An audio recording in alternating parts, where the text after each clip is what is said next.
come on in, take your seats. So just to tell you a little bit about HALT, it's truly an international business school. We have 6 campuses worldwide here in San Francisco, Boston, Sao Paulo, London, Shanghai, and Dubai. And in San Francisco itself, we are represented by 98 countries. So in that vein, we wanted to bring an international flavor to the startup community here in the Valley. And that's really what today is all about. You're going to hear opinions of experts who have taken companies global from the US, elsewhere, and also from elsewhere into the US. If you need to know any specific information, we have the tall guy in the back, Manuel. He is our connector for the day. So if you have questions about sectors internationally, different countries internationally, he's going to be able to point you in the right direction of who to talk to. So we're gonna relay this information a couple different ways. First, through a couple of more intimate fireside chats. The first up is IBM. We're really excited about that. We're also going to do some panels talking about the challenges of going international. And then lastly, we're going to be doing some more micro-focused breakout sessions. The first being Latin America, the second being Europe, and the third being Russia and China.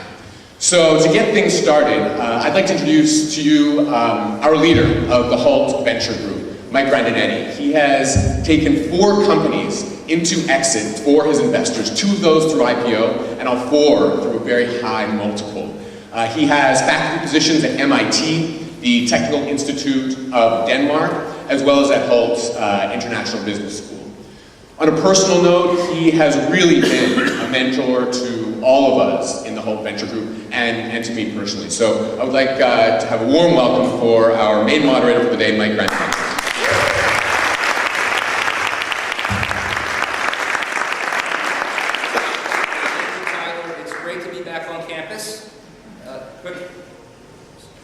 I do have the mic on. Is it going to go live from now?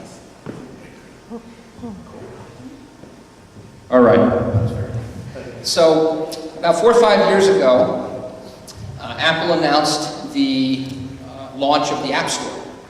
And a 12-year-old boy in the United Kingdom got really excited. And he said, I'd like to go and develop an app. So he went to the local Apple store. And he said, can you guys teach me how to program? And they looked at him like he was crazy. But he persisted, and he developed an app. And this young boy, 12-year-old boy, started working around the clock to pursue his ambition to develop an app. Last November, he launched this app on November 1st. And about a month later, he got a call from a billionaire, multi-billionaire, Li Ka-shing. Many of you probably know him. And he said, I'd like to talk to you about investing in your company. Can I come see you? He says, well, I have school right now. I can't. And so he said, what business school are you in? He goes, I'm in high school. And Li Ka-shing said, there's no way. So Li Ka-shing powered up the corporate jet, and he flew not only to meet Nick D'Alessio, but his mommy and daddy. And wouldn't you know, it proved out that this kid was even smarter than they had thought. And Li Ka-shing put some money into this company called Sunlight.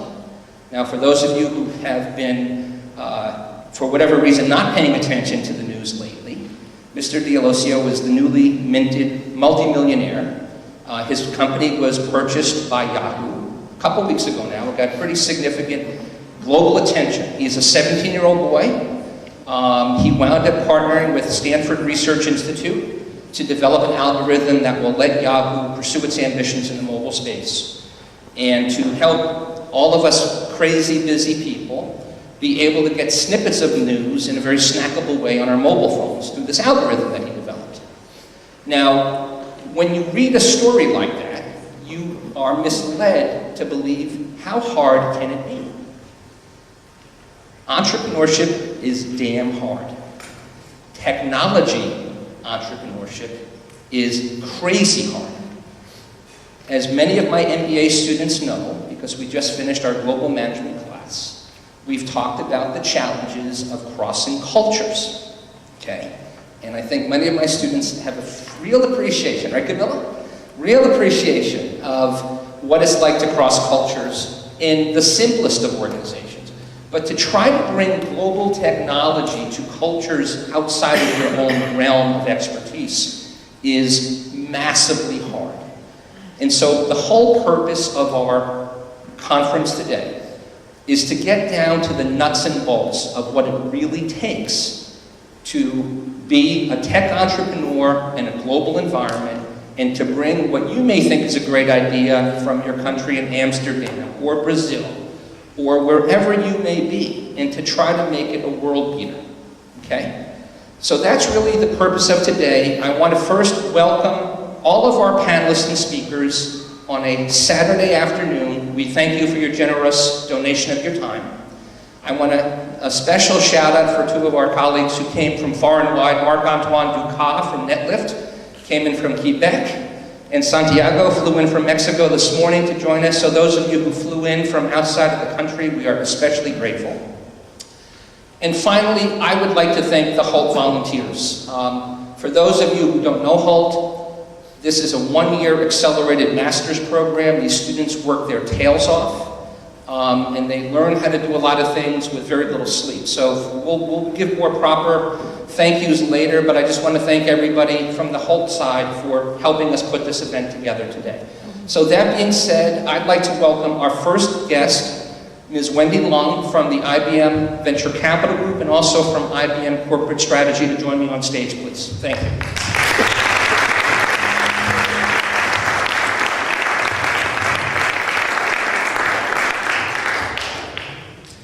And I know that my whole friends are going to keep us on time today, right? Okay, thank you, Vanessa. So Wendy, just let me spend maybe just a minute sort of talking about your background, and then we'll get right into our abbreviated fireside chat, okay? Sounds good. All right, so for those who haven't had a chance to look online, Wendy has spent about 20 years at IBM, roughly? Yeah, over 20. Yeah, okay. We all, after 20, there's a stop counting. certain group of us that start to say 20, roughly, 20 exactly. But Wendy's got a really great background. She started out in sales with IBM, calling on small and medium-sized businesses back when that wasn't as mainstream as it is today, when tech companies, IBM was ahead of the curve. But she spent a lot of time in operating roles in their retail industry group, most recently their global telecom group, and she's now with the IBM Corporate Venture Group, or Venture Capital Group. And I'll let her explain to you what that means, because it's not your traditional corporate venture group. They don't make corporate investments per se. But she also has this very unique distinction of holding a dual appointment in IBM's corporate strategy group. So maybe, Wendy, just a couple minutes for our audience about exactly what those two roles entail and how they combine for you. Certainly. First of all, Mike, I just want to say thank you for the honor of being here. It's absolutely exciting to hear and get to know all of you. So IBM's Corporate Venture Group has actually been around for 12 years, and if you look at corporate venture, that's actually a pretty long time for the duration of a group. And from the very start, our model has been to not make direct investments in companies themselves, but instead pursue a partnership model. And the reason for that is we actually view that there's much greater opportunity in partnering with startup companies than necessarily taking equity stake in them or even in acquiring them, which, by the way, we do acquire 12 to 15 companies a year, so that is a very big part of our strategy.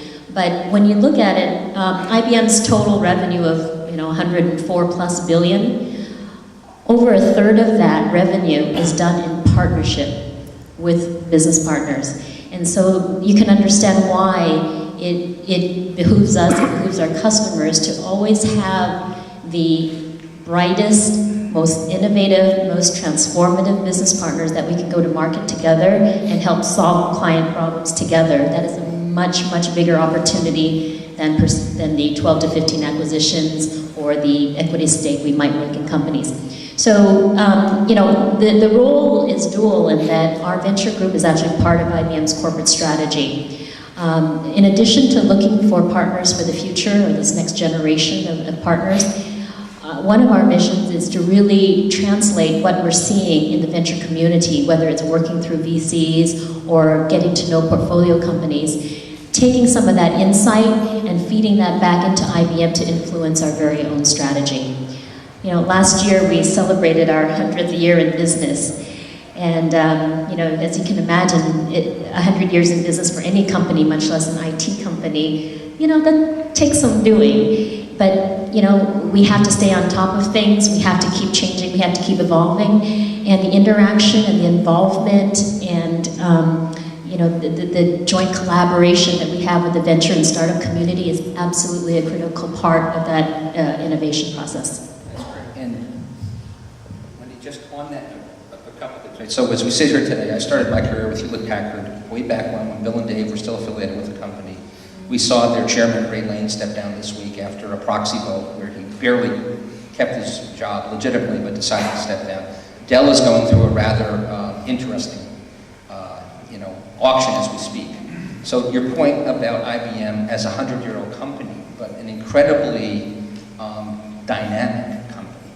And obviously you had your near-death experience back in Absolutely. The 90s, but you reinvented yourself and you embraced open innovation and you embraced entrepreneurial principles long before so many other technology icons did. And one of those processes, of course, is the Global Smart Camp that you've been running now for several years. You have the privilege of looking across the globe and see entrepreneurs in pretty much every corner of the earth. What are you seeing out there today? What are some of the most striking things you're seeing as you leave Silicon Valley, as you leave Boston, and you peer into places like Manila, the Philippines, or you go into South America or in Russia? What are you seeing in the entrepreneurial ecosystem outside the States? Yeah. There's so much going on. You know, we're here in Silicon Valley, so it's very easy to, you know, look around and look at all of the great innovation and companies and VCs that are here. Me personally, I actually spend more of my time outside Silicon Valley than I do in Silicon Valley. And this whole concept of reverse innovation and this whole emphasis of what's going on in the growth markets is absolutely paramount to IBM's strategy right now. You know, of our 100+ billion in revenue, this past year, 24% of that has been from the growth markets, and by 2015, we expect that number to reach 30%. So, you know, partnership and interest in the growth markets, development in the growth markets, helping to develop the innovation ecosystems in those growth markets is of critical importance. So you take reverse innovation, for example, in which some of the technologies or solutions that are being created in the growth markets are now being brought back into the mature markets. I think, you know, we see so many different examples of this. If you look at our last winner of our IBM Global Entrepreneur Program, it was a company called Mobile Decisioning, or MODE, from Nairobi, Kenya. And, you know, that is a perfect example where, you know, the founders of that company identified a unique local problem, and that particular problem was in most parts of the world, there's prepaid mobile usage, and if you are running out of your prepaid minutes, your call is going to drop. And particularly in areas where they do not have the ability to go somewhere close by to top up, you know, you could be in a dangerous situation and you've lost the use of your phone. Or let's say that you're a small retailer, a small merchant trying to sell your goods or your fish for the day, and you need to make that one call and you can't do it. So what they established was a business that allows nano or microcredit of airtime. So it's done through the telco operator, where based on your historical background, your usage, they will top up and give you that credit of 50 cents or $1, so that you can then make that phone call, and then the next time that you top up, it's paid back. And, you know, to me, that was just a beautiful example of how that is solving a local problem, and they have been phenomenally successful in not only Kenya but across Africa. But to your point, that's reverse innovation in that is absolutely applicable to every other growth markets that have high propensity for prepaid usage and have the exact same problem. So we're working with Mode right now. We've just actually closed a deal in Latin America, and that exact same solution has total applicability in India, Russia, and many of the other growth markets. So that's but one small example of the innovation that we're seeing happening outside of the mature markets that have great applicability worldwide, and the types of partnership and innovative technologies that we're really excited to see. Thank you. So as I look out the window, there's a San Francisco Giants banner. Of course, the Giants won what we call the World Series, which is a bit of an American ethnocentric approach to the world, because our World Series is, let's be honest, it's an American series, right? But what's interesting is in the real World Series, the United States has never won. The Dominican Republic has won, Cuba has won, Japan has won. Now, what's interesting to me is as we look at some of the winners of the IBM Global Smart Camp over the years, one of the first winners was a company I got to meet in Boston, Sproxel. Now, Sproxel was another African entrepreneur studying at Dartmouth who brought a very interesting anti-drug counterfeiting technology to the world. It was funded by the Elite Acumen Fund. More recently, we had an entrepreneur who was, I believe, Iranian here in San Francisco, but of international descent with this parking app. So we're often seeing non-Silicon Valleyites winning the IBM Global Smart Camp competition. So that because Silicon Valley loves to beat its chest and believe we're the best at what we do, what can we learn from those people slightly more humble from us that actually just go get the job done and don't tell the world how great they are? What distinctions are you seeing? What are they doing better outside of the States, outside of the Valley, that we could learn from? And those, actually, the last three winners, the first one was actually from the U.S., the street line, but the solution is applicable worldwide. The second one was based out of Ireland, but the founders were from Eastern Europe, and then the third was from Kenya. And so, for this coming year, I hope that it'll be from maybe one of your companies from the rest of the world. So.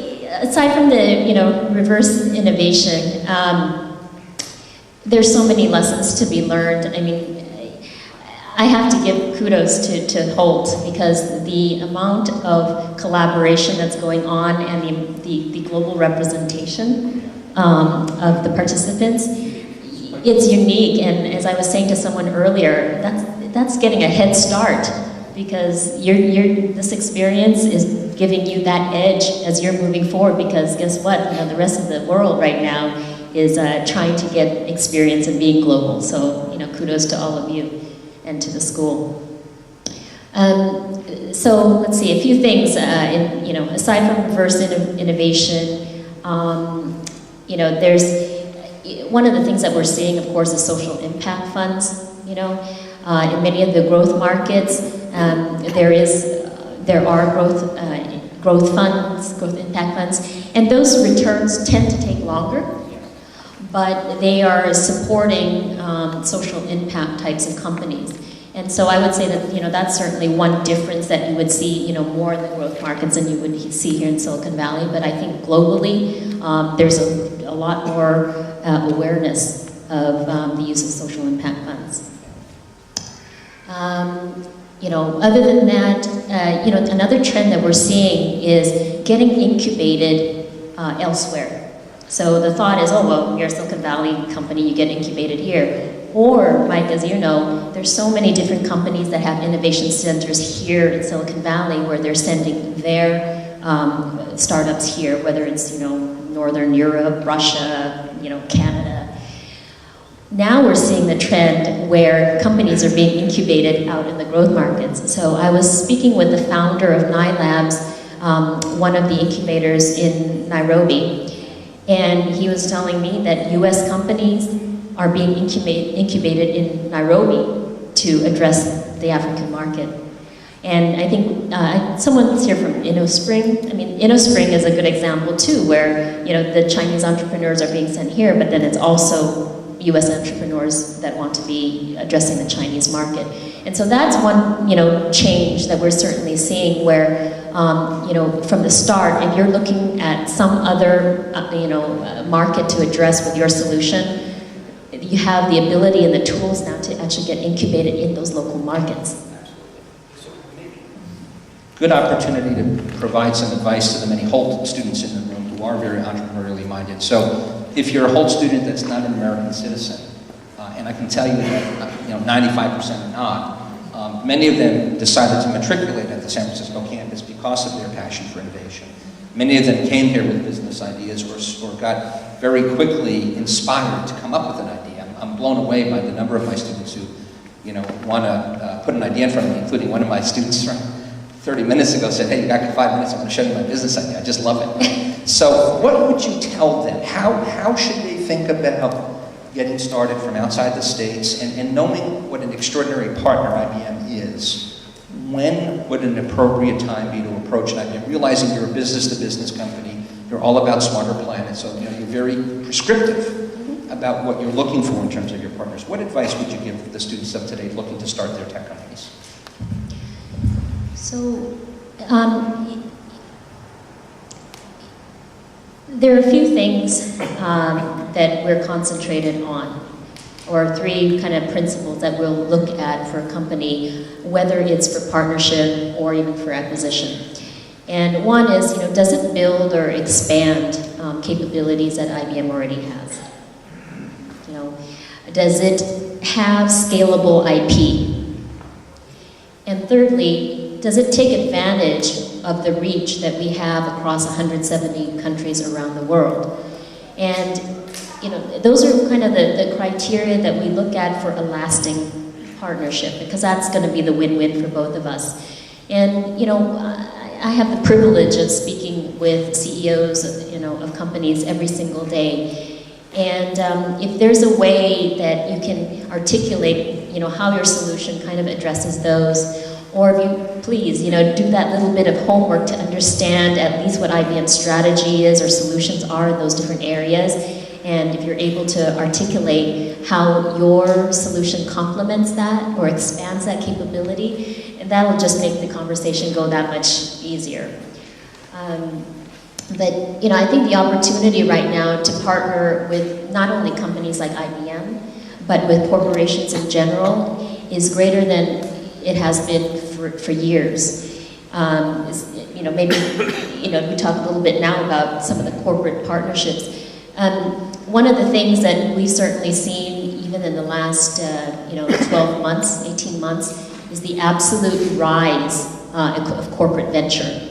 So, one of the things that I do ask you to think about as an entrepreneur is, you naturally think about investors, like your angels or seed investors or VCs, but there's also corporate venture that is alive and well and thriving right now. As a matter of fact, of all the total venture dollars, 8% of it last year was from corporate venture groups, or 15% of the deals.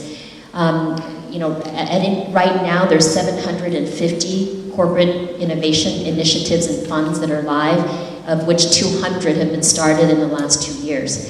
So the amount of interest from the corporations right now is huge, and think about them as a potential partner in the growth of your company and taking your company global.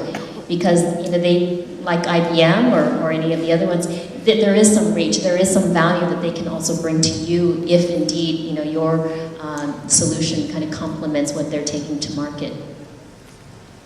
That's great, and I think, Wendy, unlike years past, it does not appear this time to be a fad. It does not appear to be something that is responding to a market bubble. I think there seems to be a fundamental shift in the way that corporations are approaching delivering value. Absolutely, and you're absolutely right. It's been kind of touch and go, the last 10, 20 years in terms of corporate venture. But what the difference is now is it's driven by pure business need. All of the corporations have the absolute need and drive to access innovation as fast as they can, to get that integrated into their companies as fast as they can, to reach the young companies with the newest ideas as fast as they can. And that's why you see this huge jump in corporate venture in the last 12 months. And it's purely driven by need. And it used to be, corporate venture dollars used to be called dumb money. And in some cases it may be still. But for the most part, there's the duration of the corporate initiatives now have increased by 6 years over the last decade. And the amount of involvement earlier in a startup's cycle, Series A, has doubled over the past 2 years. So corporates are getting in earlier, they're staying longer, and they have an absolute need to work with you to meet their customers' needs. And what I think is remarkable, it's not just tech companies like IBM No, or Cisco. It's Pepsi-Cola. It's the consumer it's companies consumer. are It's just advertising. It just seems like every industry. single one, automotive, Exactly. you know, everything. All right. So Wendy, one last question as we wind down, but I think this is something we had talked about earlier, and IBM's a fascinating company. Your CEO is a woman.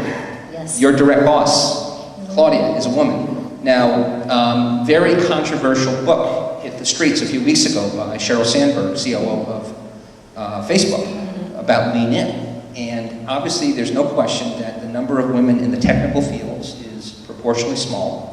The number of women in leadership positions in technology companies is small. Yep. What can you say about what it takes as a woman? Because as you look around, at least half of the people in this room are women. What are the special challenges that women face as they move into careers in technology and entrepreneurship? What thoughts might you share with them? I personally haven't read that book, but then when I did kind of look up, you know, what were the principles around it, you know, I have to say, I do agree with the principles that, you know, having a community, a supportive community of, you know, of people is important. I mean, especially for women. I think they also profess, you know, need for education, which I think we all agree. And that particular book was talking about the Lean In circles, which is, to me, nothing but networking. And as a startup or anybody in the innovation community, you all know that that's absolutely critical. So I have to say that on the surface level, I agree entirely with those principles and the need for women to have that kind of, not only women and men, to have that kind of support. Now, the one thing I thought was interesting was that there was something about, oh, you know, you don't need mentors. I disagree with that completely, because as a woman in the business, I remember when I just started, I was 22, I was in hard, you know, outright sales, and in one of my discussions with my boss, she said, well, Wendy, you know, you're doing a great job, but you're really quiet. And so I'm thinking, well, you know, that's kind of an interesting thing because I'm Chinese. You know, I've grown up in a culture where children are seen and not heard. But, you know, I have enough confidence in my abilities, so, you know, how do I reconcile that? And so, you know, there are things that you're going to have to do, you know, to kind of combine what's within your culture, what's within you, and then the kind of the expectations and the things that you're going to need to do to succeed. But my point is that having a mentor is important, whether it's a mentor or just having role models, because I am so fortunate within IBM. I've had the ability to not only see women, but men whose characteristics I really admire. And so I've had, you know, women bosses who were not outwardly, you know, spoken. They weren't brash or anything. They weren't quiet, but they were able to communicate and show leadership and do it in a style that I respected and said, you know, I could do that. So that's probably the one part of the book that I would disagree with, is that absolutely, you know, having role models, seeking out mentors, and it doesn't have to be one. You could take aspects of different people. That's absolutely critical to development, whether you're a man or a woman. So. Wendy, I could talk to you for hours. This has been great. I really appreciate you joining. I know that you had a chance to meet some of the students and guests before, as we had a little bit of a late start. If you're able to join us for our break, please do. But I can't thank you enough. Everybody, a warm hand for Wendy.